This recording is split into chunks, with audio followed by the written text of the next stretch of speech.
Olá pessoal, tudo bem? Hoje eu trouxe mais um caso da nossa série de casos clínicos e o tema de hoje é de bradicardia, tá? O objetivo dessas aulas é para vocês familiarizando com os termos que são utilizados geralmente em apresentações de casos clínicos, aumentando o seu vocabulário também a depender do tema escolhido, familiarizar também com palavras de exame físico e tudo mais, tá bom? Eu sugiro que você vá para um lugar calmo, para poder assistir essa aula com calma, se possível fazer as suas anotações.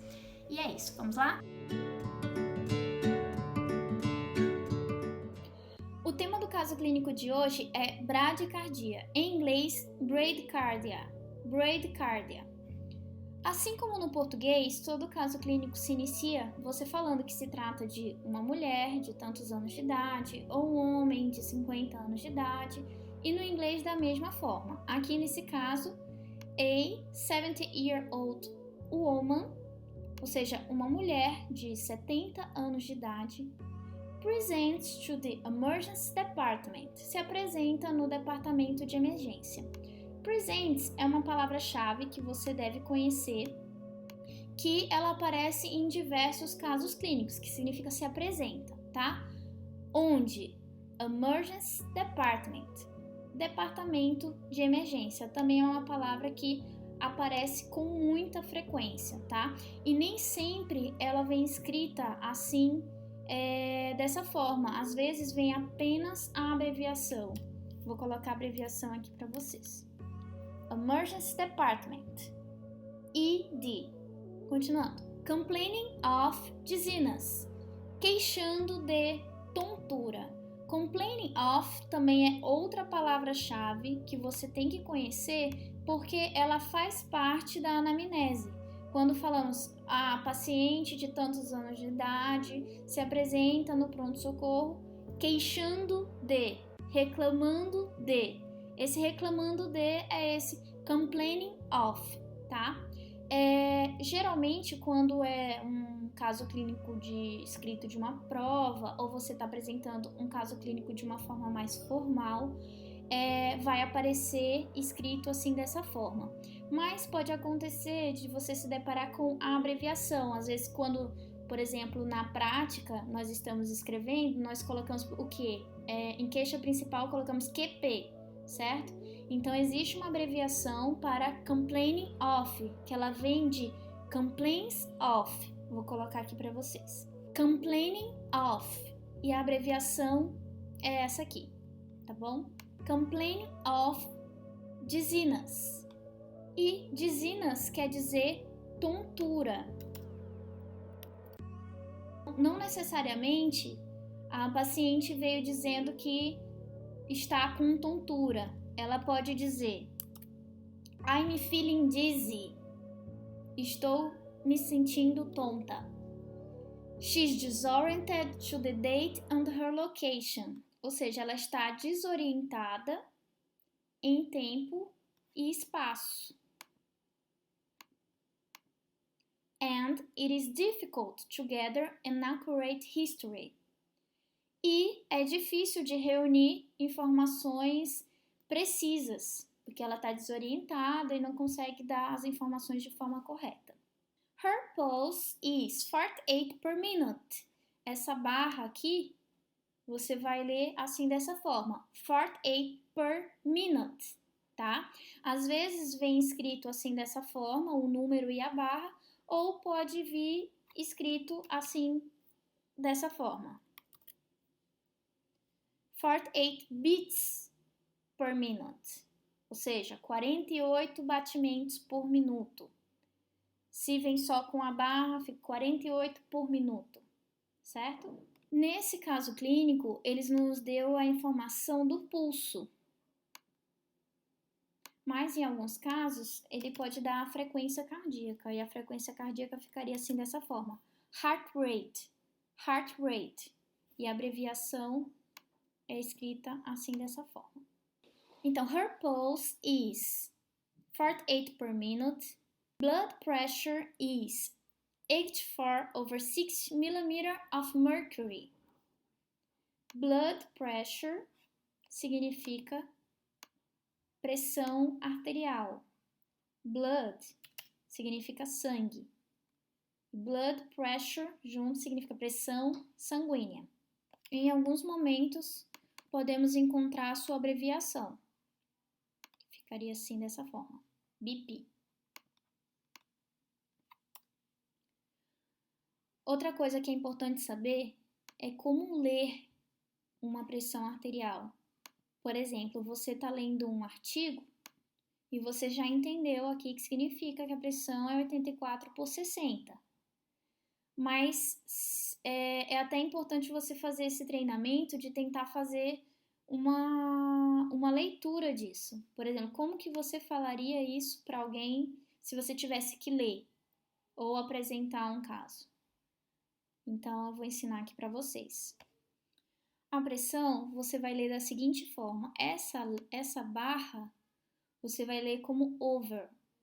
Assim como em português a gente fala 84/60, aqui iremos falar 84/60. E aqui o milímetros por mercúrio, em inglês, millimeter of mercury. Millimeter of mercury, ok? Então, a pressão arterial desse paciente é 84/60 milímetros de mercúrio. And respiratory rate is 12 per minute.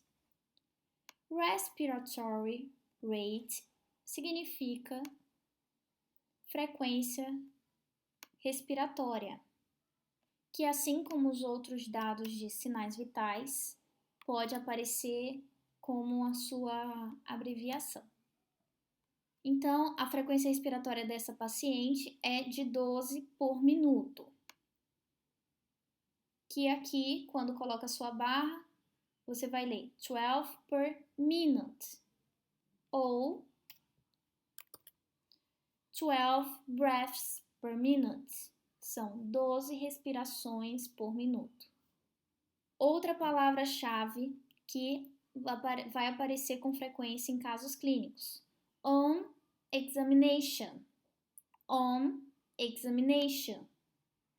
Que significa no exame físico ela apresentou tal coisa, tal coisa. Então, on examination. No exame físico. No exame.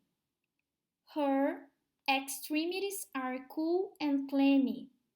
Significa que as suas extremidades estavam frias, cool, and clammy. Clammy significa úmido, pegajoso. Então, as extremidades dela estavam frias e úmidas. Her capillary refill time is 5 seconds. O tempo de enchimento capilar dela é de 5 segundos, ou seja, um tempo de enchimento capilar lentificado. Então, capillary refill time é tempo de enchimento capilar. Importante marcar aqui para vocês que essa palavra, se ela é utilizada como verbo, ela é pronunciada de uma forma. Se ela é utilizada como um substantivo, aí já é pronunciada de outra forma. Quando é utilizada como substantivo, nós pronunciamos refill.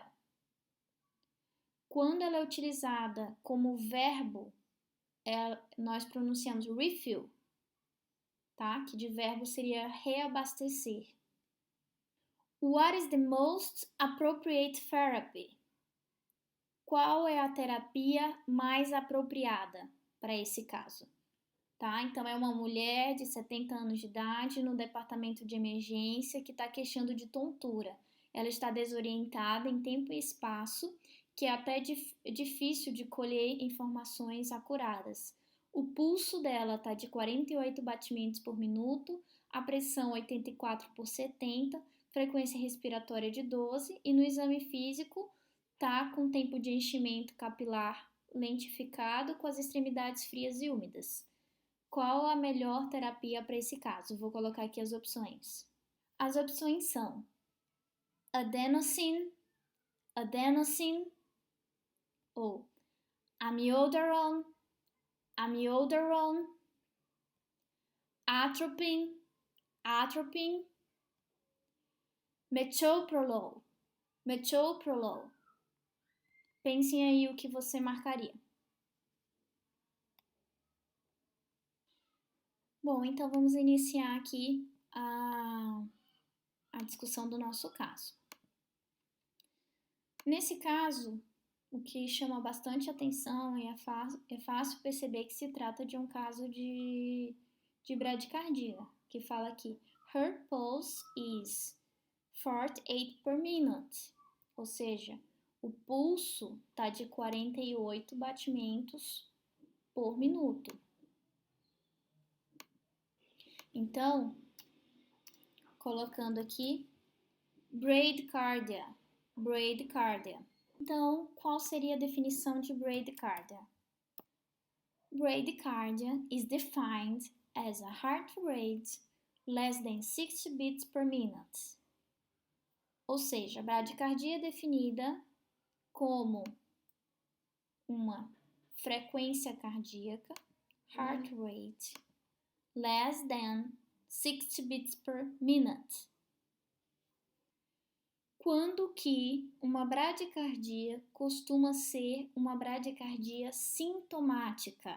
Symptomatic bradycardia. Vou escrever aqui. Symptomatic bradycardia.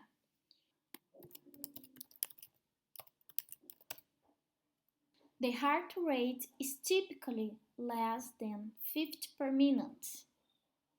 A frequência cardíaca é tipicamente abaixo de 50 por minuto para ser uma bradicardia sintomática, que se enquadra aqui no caso do nosso paciente, que está abaixo de 50. É importante pontuar isso porque nem sempre um paciente que chega com uma frequência cardíaca menor que 60, queixando de alguma coisa, com algum sintoma, vai ter uma bradicardia sintomática. É importante você avaliar se o sintoma que aquele paciente tem é compatível com uma bradicardia sintomática, se é realmente a bradicardia que está causando aquilo, tá? E porque, por exemplo, tem pacientes atletas, pacientes que utilizam beta-bloqueador, que eles podem se apresentar com uma frequência cardíaca menor que 60 e tá com outras queixas, com outras patologias que não necessariamente a culpada do sintoma é a frequência cardíaca, tá? Mas quando se tem uma bradicardia sintomática, geralmente essa frequência cardíaca ela está menor que 50, tá? Bom, então essa paciente aqui do caso, ela veio queixando aqui, ó, complaining of dizziness. Então ela está queixando de tontura, tá? E tontura é um sintoma compatível com uma bradicardia. Além disso, ela está apresentando aqui, ó, disoriented. É uma paciente que está desorientada em tempo e em espaço. Além do pulso de 48, ela também está hipotensa. Blood pressure is 84/60 mm of mercury. Bom, diante de um paciente com bradicardia, seguindo o algoritmo da American Heart, você precisa definir se esse paciente tem alguns critérios de gravidade, tá? Que são esses daqui. Hypotension significa hipotensão, e o nosso paciente claramente está hipotensa, aqui a pressão. Acutely altered mental status seria uma alteração aguda do estado mental, e ela também tem, pois ela chegou aqui e disse que ela chegou desorientada. Outro critério, signs of shock. Sim, ela tem, além da hipotensão, ela está com um tempo de enchimento capilar lentificado, extremidade fria, pegajosa, são sinais de choque. Ischemic chest discomfort, que seria um desconforto no peito, isquêmico, chest, peito. Nossa paciente não queixou disso. E acute heart failure, insuficiência cardíaca aguda, certo? Então, respondendo sim para alguma dessas perguntas, qual a sua conduta? A droga de escolha é Atropine IV. Então, a droga de escolha é a atropina. First dose. First, primeira. Dose, dose. Você vai ler isso aqui assim: 0,5 miligrams. Você pode encontrar também sem falar o zero. 0,5 miligrams. Você pode repetir a cada 3 a 5 minutos. Repeat every 3 to 5 minutes. Na dose máxima de 3 miligramas. Maximum 3 milligrams. 3 milligrams. O nosso caso não mostrou o eletrocardiograma, então é importante lembrar que dependendo da bradicardia, a atropina não é eficaz, então você já tem que estar preparado. Então, if atropine ineffective, se a atropina for ineficaz, você tem que estar preparado para os próximos passos, que pode ser transcutaneous pacing, ou você pode encontrar essa sigla, TCP, or dopamine, IV infusion, infusão EV de dopamina, or epinephrine, IV infusion, infusão EV de epinefrina. Tá? Você pode fazer uma dessas 3 coisas e a partir daí pode se preparar para passar o marca-passo transvenoso, chamar um especialista, enfim. Mas aqui já dá para responder o nosso caso. Bom, então agora aqui fica mais fácil responder o caso da nossa paciente, né? Seguindo o algoritmo, se trata de uma bradicardia que tem sintomas decorrentes dessa bradicardia, tem critérios de instabilidade por estar hipotensa, estar desorientada, estar com tempo de enchimento capilar lentificado e, como nós vimos, a droga de escolha é a atropine. Atropine. Certo? Então é isso, pessoal. Espero que vocês tenham gostado. O objetivo dessa série de casos clínicos não é necessariamente ensinar a medicina, mas dentro do contexto médico, poder ensinar o inglês médico para vocês, tá bom? Eu vou enviar no nosso canal do Telegram o resumo dessa aula, tá? Com todas as anotações que eu fui fazendo durante a aula. E para quem não tá ainda no nosso canal do Telegram, é só ir no nosso perfil do Instagram e clicar no link da bio, tá certo? Um beijo, pessoal!